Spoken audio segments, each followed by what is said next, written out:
हवा में एक अजीब सी घुटन थी, डर और राज की बू से भरी हुई। एक अकेला आदमी उस संकरी कच्ची सड़क पर चल रहा था। उसकी नजरें गन्ने के अंतहीन खेतों को देख रही थीं।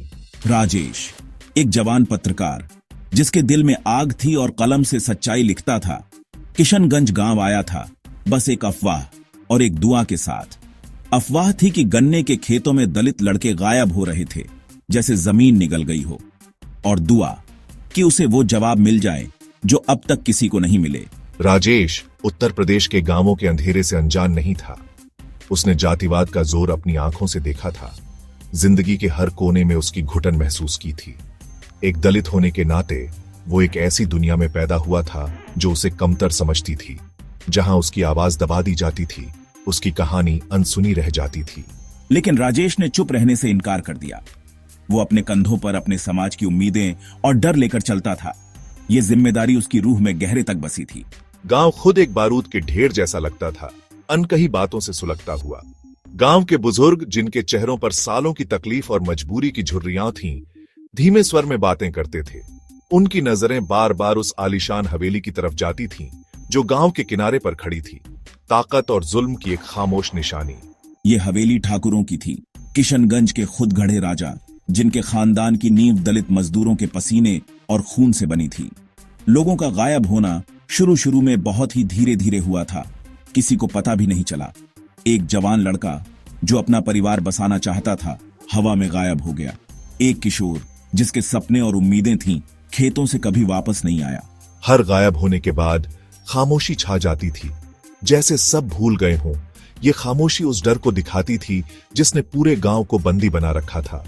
गायब हुए लोगों के परिवार, जिनके चेहरों पर गम का साया था, इतना गहरा कि जैसे उन्हें निगल जाएगा, बस इसी उम्मीद में जी रहे थे कि उनके अपनों कहीं ना कहीं जिंदा होंगे और एक दिन मिल जाएंगे।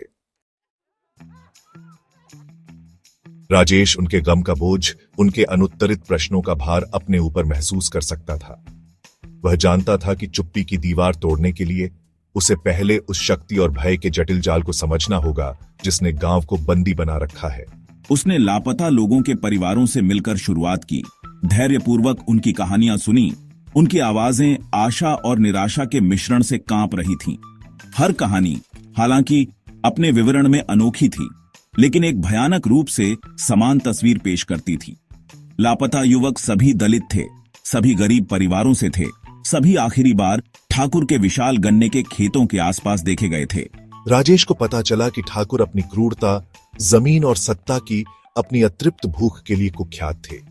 उन्होंने किशनगंज पर लोहे की मुट्ठी से राज किया। उनका वचन कानून था, उनका प्रकोप तेज और निर्दयी था। जैसे जैसे राजेश गुमशुदगी में गहराई से उतरता गया, उसने एक आवर्ती विषय पर ध्यान देना शुरू किया। अजीबोगरीब रस्मों की फुसफुसाहट, पशु बलि की, प्राचीन देवताओं को खून और हड्डियों से प्रसन्न करने की। गांव वालों ने धीमी आवाज में एक तांत्रिक के बारे में बताया, जो काले जादू का अभ्यास करता था, जो ठाकुर के दाहिने हाथ के रूप में काम करता था। उन्होंने कहा कि तांत्रिक के पास मानवीय समझ से परे शक्तियां थीं, ऐसी शक्तियां जो पुरुषों की इच्छा को मोड़ सकती हैं और पाताल लोक से शक्तियों को बुला सकती है। विज्ञान और तर्क का व्यक्ति राजेश ने खुद को संशयवाद और बढ़ती बेचैनी के बीच फटा हुआ पाया।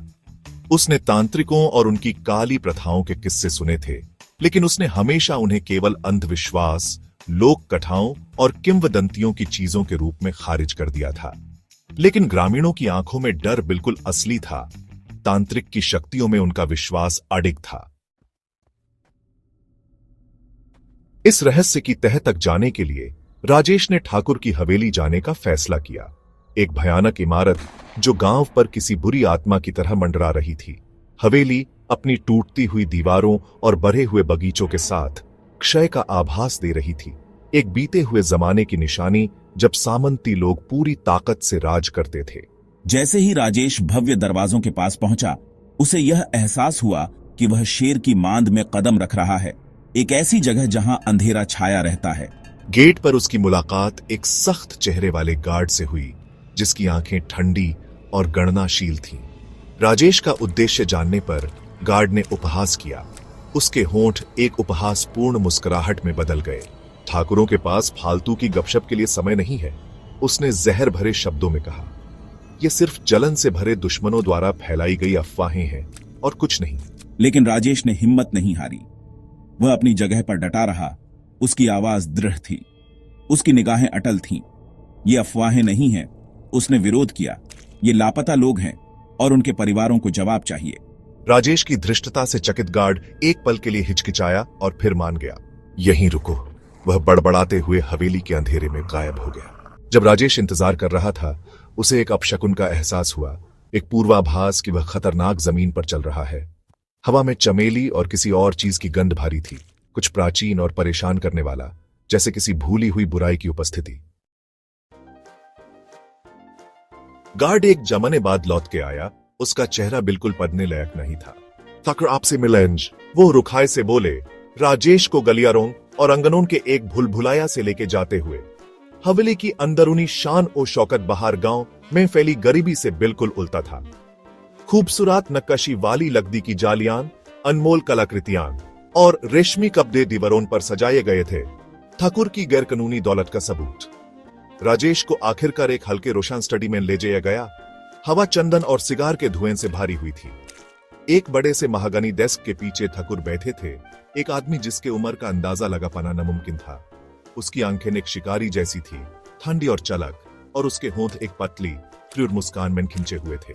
तो तुम वो पत्रकार हो जो हमारे मामलों में तांगा दाने आए हो। मैं तुम्हें यकीन दिलाता हूं, जवान आदमी, तुम अपना वक्त बर्बाद कर रहे हो। इन गायब होने वालों का हमसे कोई लेना देना नहीं है। राजेश बिना डर ठाकुर की निगाहों से आंख मिलाकर बात करता रहा।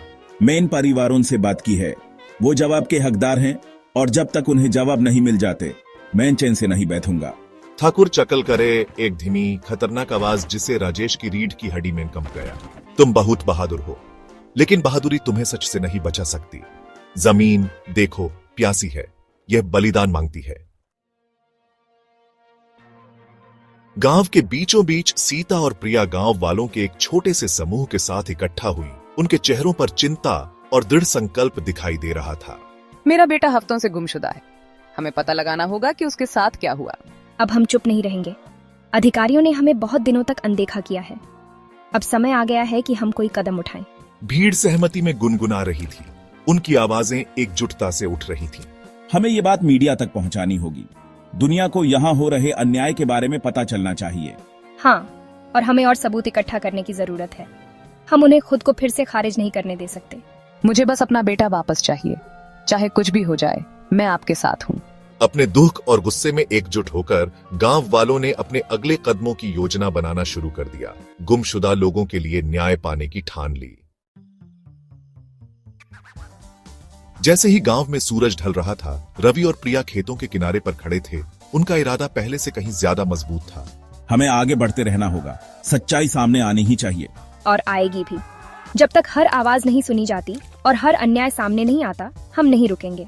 साथ मिलकर उन्होंने बेजुबानों की आवाज बनने की कसम खाई, उन लोगों के लिए लड़ने की जो खुद के लिए नहीं लड़ सकते, और अंधेरे में डूबे गांव में उम्मीद की किरण जगाने की। परिवारों के लिए, गुमशुदा लोगों के लिए, न्याय के लिए, हम सब के लिए। और इस तरह सच्चाई और न्याय की अथक खोज से प्रेरित होकर उनका सफर जारी रहा। मुश्किलों के साए में उम्मीद की एक किरण।